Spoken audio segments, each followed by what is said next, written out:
जी, मैं आतिफ रज़ी तमाम देखने वालों को फ़ायाकून के प्लेटफॉर्म से सलाम पेश करता हूँ। उम्मीद करता हूँ आप लोग खैरियत से होंगे।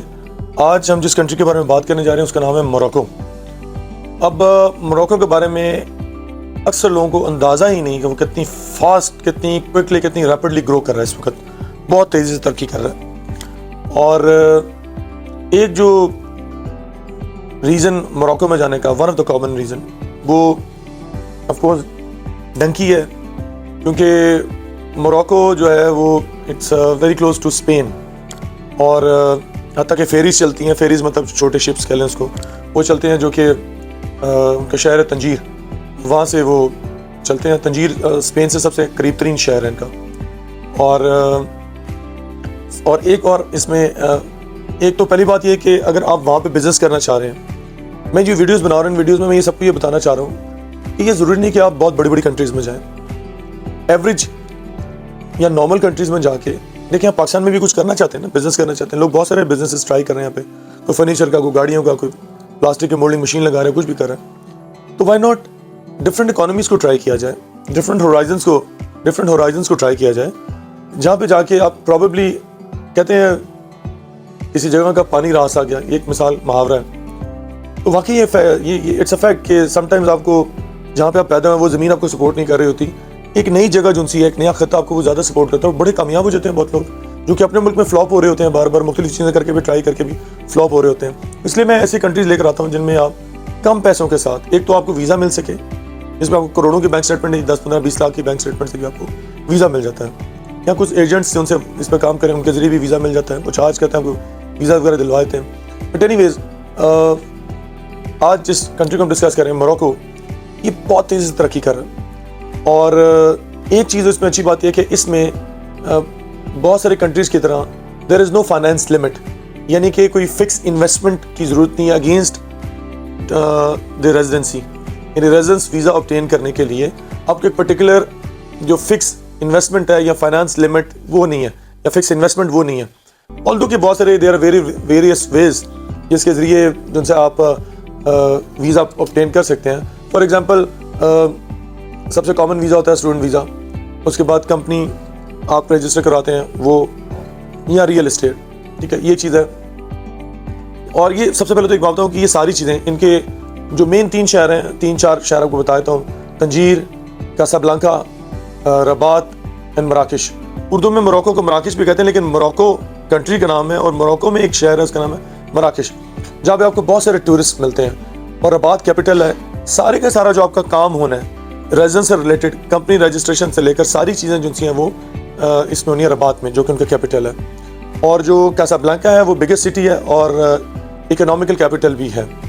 और कासाब्लांका के अंदर, जो तंजीर के अंदर, आपको बहुत सारे यूरोपियंस दिखाई देते हैं। और रीज़न बीइंग कि वो बहुत सारी जो फेरीज़ में लोग आ जाते हैं यूरोप से, और it's a very short distance, आधे घंटे से 1 घंटा, आधा घंटे में वो फेरी इधर आ जाती है स्पेन से इसकी तरफ, मोरक्को की तरफ। और अब बात करें उसकी कि अगर आप रेजिडेंस अप्लाई करते हैं, फॉर एग्जांपल, जो कि रबात, इनका शहर जो रबात है उसमें आप करेंगे, तो रबात में आपको जो रिक्वायरमेंट्स हैं वीज़ा के लिए, वो मैं उसके बारे में भी आपको बता देता हूँ कि क्या चीज़ें आपको रिक्वायर्ड होंगी रेजिडेंस वीज़ा अप्लाई करने के लिए। सबसे पहले तो आपको जो है वो करैक्टर सर्टिफिकेट चाहिए होगा। अच्छा, ये जो करैक्टर सर्टिफिकेट है, आप पुलिस करैक्टर सर्टिफिकेट जब भी आप जाएं अपने साथ पाकिस्तान से लेकर जाएं, नंबर 1। दूसरी बात यह कि आपको वहाँ से भी करैक्टर सर्टिफिकेट चाहिए होगा, जो कि उनकी मिनिस्ट्री ऑफ जस्टिस से आपको मिलेगा। वहाँ पे आप अप्लाई करेंगे, मिनिस्ट्री ऑफ जस्टिस, वो आपको सुबह अप्लाई करें तो शाम तक मिल जाता है, नहीं तो 2-3 दिनों में मिल जाता है। तो आप करैक्टर सर्टिफिकेट नंबर 1, उसके बाद बर्थ सर्टिफिकेट, जो कि आपकी कंट्री का ओरिजिन, वो आप साथ लेके जाएँ। उसके बाद मेडिकल सर्टिफिकेट। अच्छा, ये मेडिकल सर्टिफिकेट जिनसे आपको मोरक्को से करवाना पड़ेगा, यहाँ से नहीं, पाकिस्तान से नहीं, यहाँ करेंगे वो एक्सेप्ट करेंगे, और वहाँ से वो $10 से $15 चार्ज करेंगे और आपको वो मेडिकल कर देंगे। देखना होता है कि आदमी फिट है, कोई मौलिक बीमारी में मुब्तला तो नहीं, उल्टा हमारे मुल्क में कोई मसला तो नहीं, बीमारी तो नहीं लेके आ गया। उसके बाद प्रूफ ऑफ एड्रेस या लीज़ या रेंट एग्रीमेंट, जहाँ पे आप रह रहे हो उसका रेंट एग्रीमेंट या लीज़ जो भी आपने उसको किया हुआ है, प्रूफ ऑफ एड्रेस, यानी ये आपका सबूत है कि यहाँ पे आप मुकीम है। उसके बाद बैंक स्टेटमेंट। अच्छा, बैंक स्टेटमेंट ऑफकोर्स उसमें आपको, अगर आप $2-4 रखते हैं तो बहुत ज़्यादा अच्छी बात है, उसके बहुत सारे बेनिफिट्स हैं। मैंने इससे पिछली वीडियो में बताया था, जो मैंने पैराग्वे के बारे में की थी, कि बैंक स्टेटमेंट वहाँ पे भी मेंटेन करें आपको 100 एंगल्स में सपोर्ट करते हैं। अब यहाँ पे आपका बैलेंस फॉर एग्जांपल कम से कम 500 तो होना चाहिए, लेकिन 500 टेक्निकली ठीक है, लेकिन अगर आप सफिशेंट बैलेंस की बात करें तो वो कोई 2-4-5 हज़ार ही बनता है सफिशेंट बैलेंस, जो आपको बहुत सपोर्ट करता है, आपके केस को आसान कर देता है। लेकिन $500 भी अगर आपके बैलेंस उसमें पड़ा हुआ तो भी चलेगा, लेकिन थोड़ा सा बेहतर हो आपके अकाउंट में पैसा तो अच्छी बात है। अब इतना पैसा तो आप बिजनेस करने के लिए जा रहे हैं तो इतना पैसा तो आपके पास होना चाहिए। हाँ, अगर आपका मोटिव वहाँ से कहीं आगे निकलने का तो वो डिफरेंट है। अगर वहाँ से आपने फॉर एग्जांपल यूरोप जाना है, डंकी मारना है, डंकी का जो नॉर्मली जो रेट है वो तकरीबन कोई $1000 से $3000 इसका रेट है डंकी का, यानी कि जो इलीगली आपको वो बोट में उठा कर दूसरी तरफ उतार देते हैं, $1000 से $3000। जो स्टूडेंट्स हैं, अगर आपके पास रेजिडेंस वीज़ा है तो आप ऑन द रिकॉर्ड भी अप्लाई कर सकते हैं वीज़ा यूरोप का, यूरोप की किसी भी कंट्री का। और तीसरा ये कि जब आप स्टूडेंट हैं तो आपने वेकेशंस आपको जब मिलती हैं आपकी यूनिवर्सिटी से, तो वो वेकेशंस का बता के अपनी कवरिंग लेटर में मेंशन करें जो मुझे वेकेशंस हैं मेरी यूनिवर्सिटी की तरफ से, तो मैं जो सा वो यूरोप इसलिए विज़िट करने के लिए जा रहा हूँ। वहाँ से इतनी लंबी चौड़ी बैंक स्टेटमेंट नहीं चाहिए होती है। पाकिस्तान से बैंक स्टेटमेंट, बहुत बड़ी बड़ी बैंक स्टेटमेंट चाहिए होती हैं, लेकिन वहाँ से इतनी बड़ी बैंक स्टेटमेंट आपको नहीं चाहिए होती है। अच्छा, वापस आते हैं उस बात के ऊपर, बैंक स्टेटमेंट, उसके बाद पासपोर्ट की कॉपी, और पासपोर्ट की जिस पर आपकी तस्वीर लगी होती है वो पेज, प्लस जिस पर आपका वीज़ा, यानी जो मोरक्को का आपने वीज़ा लिया जाने से पहले वो वाला पेज भी, ये दोनों, और 8 फोटोग्राफ्स, 8 पिक्चर्स आपकी फोटोग्राफ्स।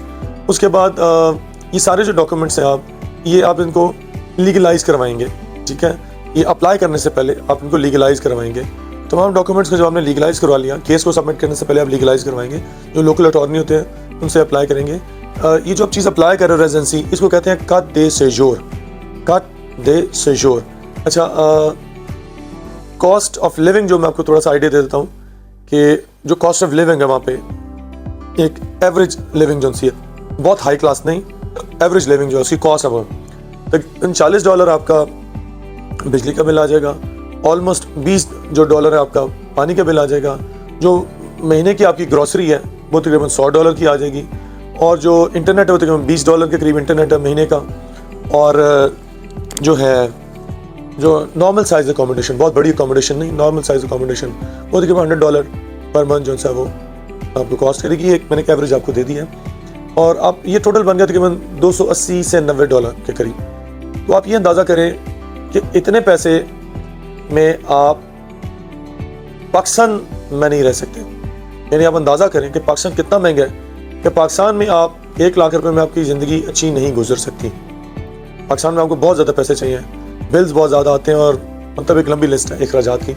तो अगर आप वहाँ पे रह रहे हैं और बिज़नेस कर रहे हैं, काम कर रहे हैं, ऑफकोर्स बिज़नेस करें, जॉब करने के लिए नहीं, ये रिकमेंड करा। Morocco is not good for job, Morocco business के लिए है। अब बिज़नेस किस किस्म के, फॉर एग्जांपल आप वहाँ पे हैंडीक्राफ्ट्स का बिज़नेस करें, क्योंकि टूरिस्ट बहुत आता है यूरोप से, क्योंकि यूरोप के बिल्कुल करीब है, स्पेन के बिल्कुल करीब है, तो वहाँ से टूरिस्ट बहुत आता है। तो आप हैंडीक्राफ्ट्स का बिज़नेस करें, मुख्तलिफ जगहों से आप हैंडीक्राफ्ट्स कलेक्ट करके हैंडीक्राफ्ट्स का एक स्टॉल बना लें। अगर शॉप ले लें तो अच्छी बात, नहीं ले सकते, एक स्टॉल बना लें।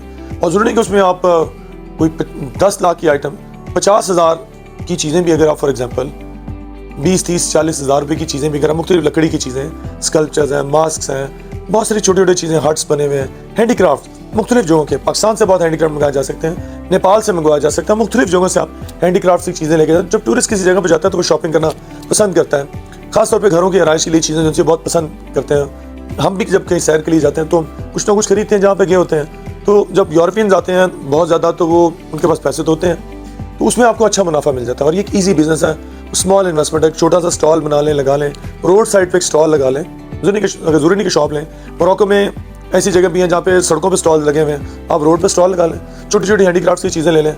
उसके बाद उनसे, अगर आपने कोई शॉप, अगर आप हुनरमंद है, आपको सेल फ़ोन रिपेयर करना आता है, तो आप सेल फ़ोन रिपेयर करने की, पुराने फ़ोन वहाँ पे बहुत यूज़ होते हैं, जब पुराना फ़ोन यूज़ होगा तो वो रिपेयर भी होगा। तो अगर आपको रिपेयर करना आता है सेल फ़ोन वगैरह, तो उसका काम आप कर सकते हैं। साथ आप फ़ोन्स को सेल भी करें, एक्सेसरीज़ को भी रख सकते हैं फ़ोन की, ये काम भी हो सकता है। प्लास्टिक एंड क्रॉकरी की जो शॉप है, ये बहुत अच्छी जो है वो चल सकती है।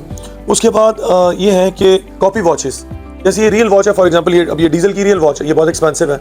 अब जो नहीं खरीद सकता, फॉर एग्जांपल गोरे भी ये करते हैं, सारे गोरे अमीर नहीं होते हैं, जो यूरोप से आ रहे हैं सारे अमीर नहीं होते हैं, कुछ उसमें एवरेज भी होते हैं, और वो अपने दोस्तों को देने वाले के लिए ले जाते हैं। अच्छा, लोकल्स भी ले लेते हैं। आप जो कॉपी वॉच है, यानी ये रियल है, तो इसकी कॉपी आप जो वो आप को वहीं से मिल भी जाती हैं, copy watches. And then glasses, sunglasses, copy जो से ये सस्ते होते हैं, इससे जल्दी ज़्यादा बिक भी जाते हैं। इसका एक छोटा सा स्टॉल लगा लें, ज़रूरी नहीं कि आप एक शॉप लें, अगर आप शॉप नहीं ले सकते तो आप इसका स्टॉल लगा लें और आराम से दिन भर आप अपनी चीज़ें बेचें और शाम को जाके मौज करें।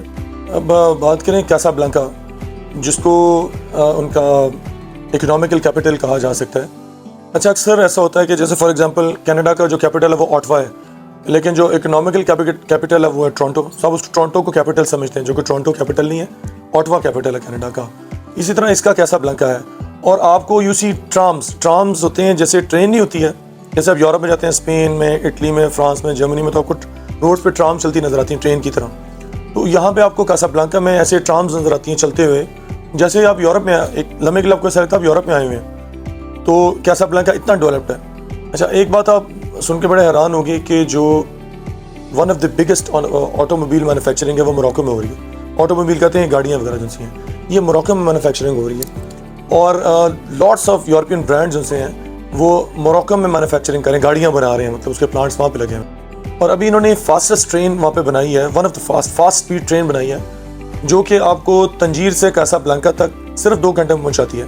और पास्ट में, माजी में, जिसमें 15 घंटे लगते थे, 15 घंटे का सफ़र 2 घंटे में हो रहा है। उस स्पीड की जो ट्रेन जो उस ट्रेन की जो स्पीड है वो है 3320 किलोमीटर, जिस पे 3 से 4 बिलियन US$ लगाए गए। 7 साल लगे इस प्रोजेक्ट को बनाने में।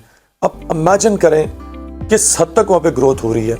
इस वक्त बहुत ग्रो हो रही है और वहाँ पे ये वो टाइम है जब बंदा जाके वहाँ पे मर्ज हो जाएगा, उसका हिस्सा बन जाएगा। तो अगर वहाँ पे रह जाए तो भी ठीक, बिजनेस वगैरह करें तो भी ठीक। अगर वहाँ पे नहीं रहना चाहते, तो अगर आप आगे जाना चाहते हैं यूरोप, अब देखिए डिपेंड करता है आपका अपना मोटिव क्या है। मेरा मकसद सिर्फ आपको गाइडेंस प्रोवाइड करना है, ठीक है। और जो वीज़ा की एक टाइप थी वो थी थ्रू कंपनी रजिस्ट्रेशन। आप कंपनी को रजिस्टर करवा के, कंपनी को आप रजिस्टर करवाने के लिए उनका जो रीजनल इन्वेस्टमेंट सेंटर है वहाँ पे जाएंगे। कंपनी रजिस्टर करवाने की फ़ीस $23 है। उसके बाद सिर्फ $3 जो सी है वो स्टैम्प ड्यूटी है। अब ये पे करते हैं तो आप अपनी कंपनी वहाँ पे रजिस्टर करवा सकते हैं। कंपनी रजिस्टर करवाने के बाद उसके बाद पे भी वीज़ा ले सकते हैं। तो बहुत सारे वीज़ाज मैंने आपको बताया, प्रॉपर्टी लेते हैं उसके अगेंस्ट भी ले सकते हैं। और अगर आप, ये जरूरी नहीं कि आप अपनी कंपनी रजिस्टर करवाई और तो उसमें करोड़ों रुपया होगा तो आपको वीज़ा मिलेगा, नहीं। ये मैंने वीडियो के शुरू में ही बता दिया था कि इसमें कोई फाइनेंशियल रिस्ट्रिक्शंस नहीं है। ये ऐसी कंट्री है जिसमें कोई पाबंदी नहीं है कि इतना पैसा होगा तो आपको रेजिडेंस दिया जाएगा, इसकी पाबंदी नहीं है। लेकिन ऑफकोर्स ये भी नहीं कि बिल्कुल खाली हो, कुछ होना चाहिए। 2, 4, 5 हज़ार डॉलर तो आपके पास होने चाहिए कम अज़ कम अकाउंट के अंदर। और दूसरी बात है कि अगर आप कोई चीज़ भूल जाते हैं, कोई डॉक्यूमेंट, तो अक्सर लोगों को ये नहीं मालूम है कि जब वो पाकिस्तान से मंगवा रहे होते हैं, बड़ा अजीब मैंने देखा, अक्सर देखा मैं लोगों को, कोई डॉक्यूमेंट, कोई बर्थ सर्टिफिकेट, कोई चीज़ रह गई तो वो यहाँ रब्ता कर रहे होते हैं और उनको कह रहे थे आप अपनी पाकिस्तान एम्बेसी में जाएं। एम्बेसी का मतलब ये होता है कि जो उसके अपने लोग हैं उनको वो सर्विसेज प्रोवाइड कर सके, ठीक है। आप अपनी एम्बेसी में जाते हैं, आपका ID कार्ड है, आपका बर्थ सर्टिफिकेट है, आपको पुलिस सर्टिफिकेट चाहिए, कुछ भी चाहिए, आपकी एम्बेसी भी आपको प्रोवाइड कर सकती है। अगर आपके पास सोर्सेज नहीं हो कि पाकिस्तान से आप चीज़ मंगवा सकें, तो एम्बेसी भी इस मकसद के लिए होती है। ये भी मैं आपको इन्फॉर्मेशन दे दूँ। अक्सर लोगों को ये नहीं मालूम होता है, वो बाहर प्रदेश में रह रहे होते हैं लेकिन वो पाकिस्तान में रब्ता कर रहे होते हैं। और जो मोरक्को में जो इनकी लैंग्वेज है वो अरबिक बोली जाती है एंड फ्रेंच बोली जाती है। तो आपको ये ज़हन में रख लें, लैंग्वेज के बारे में हर वीडियो में बात करता हूँ कि लैंग्वेज सीखना बहुत ज़रूरी है। जहाँ भी जाएं, जैसा देश वैसा भेस, तो लैंग्वेज ज़रूर सीखें। और ताकि जो है आपको काम जल्दी समझ में आ जाए, अंडरस्टैंडिंग जल्दी हो जाए। और आप जितनी जल्दी लैंग्वेज को सीखेंगे उतनी जल्दी आप कामयाब हो जाएंगे, कामयाब होना शुरू हो जाएंगे। ये मैंने बड़ी डिटेल में वीडियोज़ बनाई है मोरक्को के बारे में। उम्मीद करता हूँ आपको इसमें बहुत सारे यूज़फुल टिप्स मिले होंगे और जिनसे आप फ़ायदा हासिल कर सकेंगे। और हमारे चैनल को ज़रूर लाइक कीजिएगा और सब्सक्राइब करें, शेयर करें, ताकि ज़्यादा से ज़्यादा लोग इससे फ़ायदा हासिल कर सकें। जाते वक्त आपका शुक्रिया। खुदा हाफिज़, अपना ख्याल रखिएगा।